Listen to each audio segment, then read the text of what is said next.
Man, when I first started making music, bro, I didn't know shit about shit. I was 100% ignorant, but also 100% passionate. And I was listening to some of my older beats, and I'm like, not gonna say that like I used to be better, but like, damn, some of this shit was crazy. I couldn't even tell you what a chord was. I don't really know music theory like that, so I don't know if it's like a minor or major.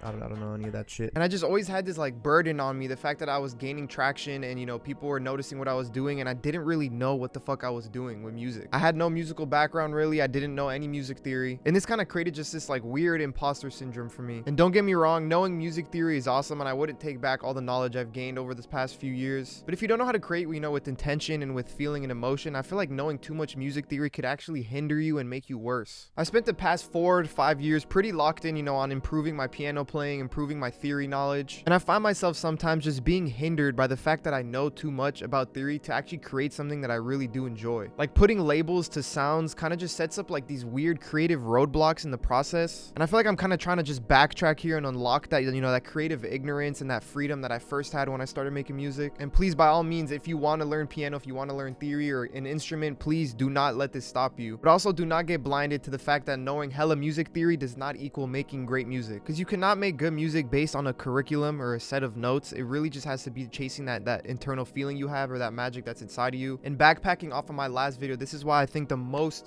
important thing you can do as a musician is just build your internal ear. I think being able to use music theory to unlock the things you hear inside your head is where it gets actually useful, but using it to flex to other musicians that you know what an A major 7th chord is isn't going to do anything for you. So if people who make music or make beats but also are aspiring musicians or pianists or whatever it is, make sure to keep a good balance between knowing too much information and, you know, having that creative ignorance that I think is so special. Music is so much more about the theory. It's about the texture. It's about the rhythm. And there are a countless amount of musicians who are super well versed in theory and all that, but can't make good music to save them. And at the end of the day, you can't say what music is good or bad. It's all subjective. But I kind of just want to share this weird dilemma I've had and to see if anyone else has experienced the same thing. And at the end of the day, whether you know music theory or not, it is all about just having fun and chasing that magic inside you. And I'm curious to see how you guys deal with this weird issue, or if anyone else even experiences this.